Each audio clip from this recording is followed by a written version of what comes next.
घुमा फिरा के नीट में नहीं आते जितने उन्होंने पूछ लिए थे। नया सवाल बनाने के चक्कर में, एकदम नया लैंग्वेज डालने के चक्कर में उन्होंने ऐसे चीजें पूछ ली थी जिसका कोई यूज नहीं है। ऐसे सवाल नीट में नहीं आएंगे। और अगर आपको एक सेकंड के लिए लगे कि भाई कॉन्फिडेंस गिर गया है, तो लास्ट नीट के 22 के पेपर, 21 के पेपर, 23 के पेपर एंड 20 के पेपर कर लेना। ज्यादा दिक्कत हो तो 2019 को 18 का पेपर कर लेना। ये सारे पेपर कर लेना, तुम्हें दुख दर्द और सारे भ्रम दूर हो जाएगा। दुख दर्द और सारे भ्रम आपके क्या हो जाएंगे, दूर हो जाएंगे।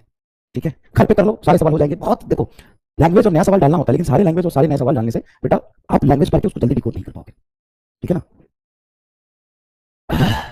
ठीक है, तो ज्यादा परेशान होने की जरूरत आपको नहीं है। अच्छा, पेपर में डिस्कस करा दूंगा। एक्चुअली मेरी तबियत ठीक नहीं है 2-3 दिन से, मैं कुछ कर नहीं पा रहा हूँ, तो पेपर में डिस्कस करा दूंगा। ठीक है, paper I will discuss. Paper आ गया था मेरे पास, डिस्कस कर लेना चाहिए। अच्छा, एक नया टेस्ट सीरीज कह सकते हो या असाइनमेंट का फॉर्मेट मैंने शुरू किया है, feel of physics. Feel of physics, feel of physics FOP test 1 जो आपको सैटरडे को मैं PDF दे दूंगा। आपको सैटरडे को मैं PDF दे दूंगा। FOP टेस्ट 1 सैटरडे को मैं आपको PDF दे दूंगा, जिसमें gravitation gravitation gravitation solid, fluid और थर्मल प्रॉपर्टीज ऑफ मैटर होगा। आप कहेंगे कि सर तो हमने 11th कैसे रिवाइज करें? देखो, जितना भी रिवाइज कर सको, जैसे भी रिवाइज करो, कर लेना। जरूरी थोड़ी नहीं कि सारे सवाल में से आप सारे कहीं थे बेटा, जरूरी थोड़ी ना। आप कर लेना। ग्रेविटेशन तो आपने कई बार पढ़ा, इलेक्ट्रोस्टैट जैसा होता है। सॉलिड में 4-5 फॉर्मूला है, फ्लूइड है, थर्मल प्रॉपर्टीज ऑफ मैटर है।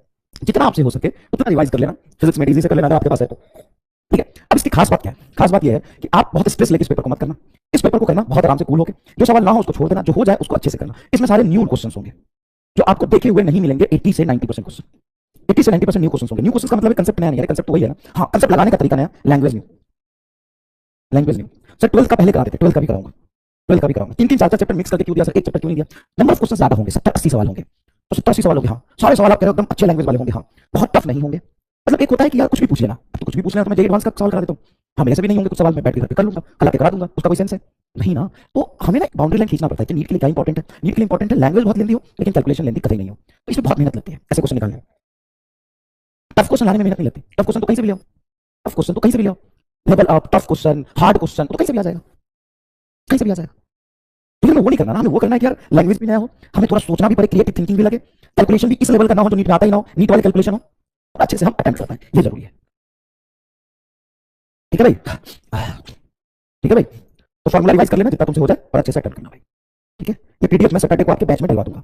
उसके बाद रिवीजन का कैसे करना है वो अपन प्लान करते हैं। एक बोर्ड पैटर्न का टेस्ट मैं आपका करा देता हूं। बोर्ड पैटर्न, इसका मैं प्लान बनाता हूं, एक बोर्ड पैटर्न टेस्ट का। बोर्ड में भी पास हो जाओगे तुम, चिंता मत करो। चैप्टर वाइज जो सबसे ज्यादा सवाल बोर्ड में पूछे गए हैं, शॉर्ट क्वेश्चंस, न्यूमेरिकल, डेरिवेशन कैसे करने हैं, मैं सारे करा दूंगा। मतलब चैप्टर वाइज डेरिवेशन करा दोगे? हाँ, मैं करा दूंगा। पर ऐसे कितना समय लगेगा? समय तो लगता है, कोई भी काम करने में समय तो लगता है। बिना समय का अगर ये हो जाता तो कोई भी उठा के कर लेगा। बिना समय का तो कोई चीज नहीं होता ना, सब चीज के लिए समय लगता है। तो डेरिवेशन क्या इंपॉर्टेंट है वो वाली बात हम कर लेंगे, हर चैप्टर का अलग अलग। और स्पेशली ऑप्टिक्स का जरूर कर दूंगा, चिंता मत कर। ऑप्टिक्स में भी short numerical, derivation, short answer type questions और बोर्ड के जो PYQ है उसका मैं एक बार प्लान शेयर कर देता हूं। अभी करूंगा जैसे मैं बताता हूं, मैं तुम्हें दे दूंगा PDF, चैप्टर वाइज बोर्ड के PDF दे दूंगा। चैप्टर वाइज क्या दे दूंगा? PDF दे दूंगा।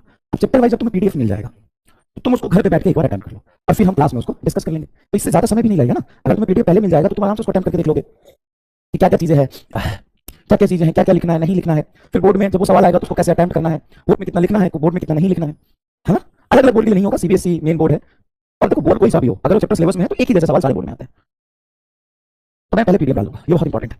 जिनको बोर्ड की तैयारी करना है इस पर ज्यादा फोकस करना, जिनको नीट करना है इस पर ज्यादा फोकस करना, जिसको किसी भी हालत में नीट निकालना है और बोर्ड में भी अच्छा करना है, इन दोनों पे इक्वली फोकस करना। ठीक है, साथ साथ में सिलेबस चल ही रहा है एकदम डिटेल में, कहीं कोई जल्दीबाजी नहीं है।